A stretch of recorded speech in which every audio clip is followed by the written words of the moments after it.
আসসালামু আলাইকুম বন্ধুরা, সবাই কেমন আছেন? আশা করি সবাই ভালো আছেন। আমি আলহামদুলিল্লাহ ভালো আছি। বন্ধুরা, দেখতে পাইতেছেন রাস্তা দিয়ে এক জায়গায় যাইতেছি। কোথায় যাইতেছি সেটা জানতে ভিডিওটি কন্টিনিউ করতে থাকেন।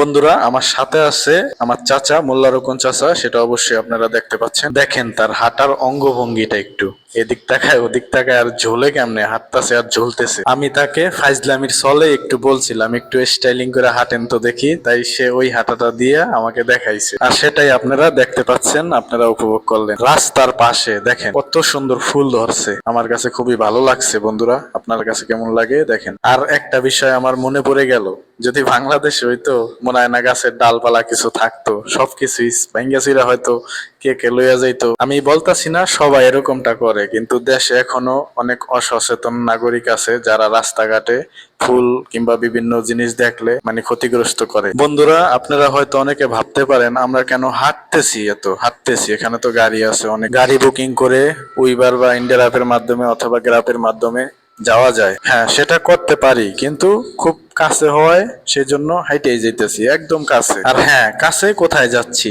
দেখতে পাচ্ছেন, চাচায় মাছ উঠাইছে একটা টঙের ভেতর থেকে, টাঙ্কির ভেতর থেকে। আসলে আমরা একটা দোকানে এসেছি খুব নিকটবর্তী, কিছু জিনিসপত্র কিনবো এবং মেসের বাজার করার উদ্দেশ্যে। বন্ধুরা, ভিডিওটি আশা করি ভালো লাগবে, কন্টিনিউ করতে থাকেন। আমরা কি কি জিনিস কিনি বিদেশে, আজকে কি কিনতে আইছি মূলত। এটার ভেতরে আবার চাচাই দেখতেছে কি মাছ, ওহ খুব বড় বড় কই মাছ। এটার ভেতরে বড় ধরনের কই মাছ, এগুলি অনেকবার কিনে খেয়েছি কিন্তু স্বাদ লাগে না, তারপরও আজকে আবার চিন্তা করছি নিব। তো মাছ 3-4 পদের 5 পদের মাছ নিলাম টোটালে। দোকানদার ভাই কই মাছ ধরতেছে, তুইলা দিতেছে টাঙ্কির থেকে তুলে একটা বালতিতে করে সামনে নিবে, তারপরে ওখান থেকে মাপ হবে কত কেজি হইলো।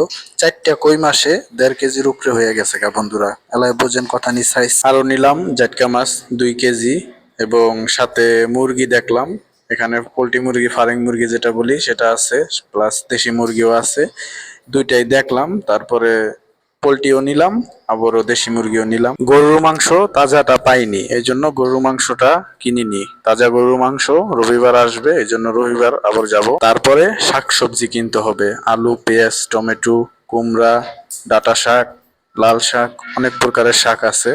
তো আমরা এখান থেকে বেগুন নিলাম, আদা নিলাম, আলু নিলাম, রসুন নিলাম, পেঁয়াজ অলরেডি আছে। তারপরে চাচাই বলল তরকারিতে অনেক সময় একটু ঘেরানের জন্য ধনিয়া পাতা নিতে হবে। ওকে, বেশ, ধনিয়া পাতাও নিয়ে নিলাম। ধনিয়া পাতা নেওয়ার পরে গেলাম মশলার বাজারে।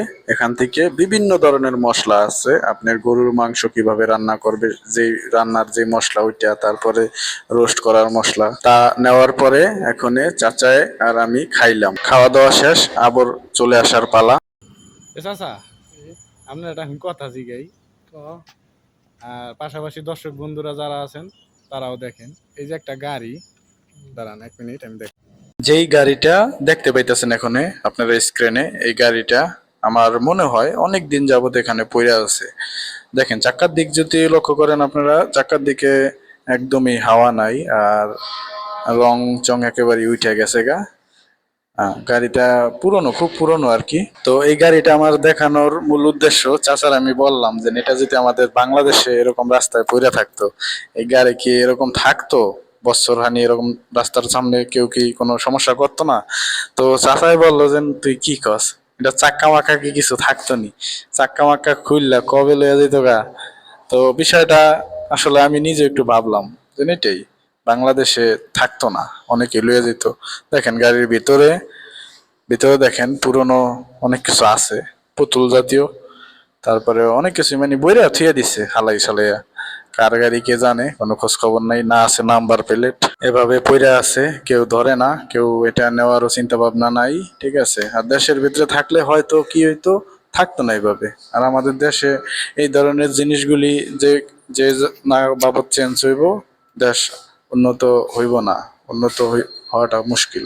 চাচাই বলতাছে এই গাড়ি দেশের মানুষ পাইলে চালাইবো, কি এর বাঙালি ধরে বেচবো। আর মালয়েশিয়া রাস্তাঘাটে এরকম গাড়ি অনেক জায়গায় এরকম আছে, এইটা বলতে না। ঠিক আছে, যারা মালয়েশিয়া প্রবাসী ভাইয়েরা আছে এরা অবশ্যই জানে, এই বিষয়ে অবগত আছে। যারা দেশে নাই, মালয়েশিয়ায় নাই, দেশে আছে, তারা হয়তো বিষয়টা জানে না এভাবে।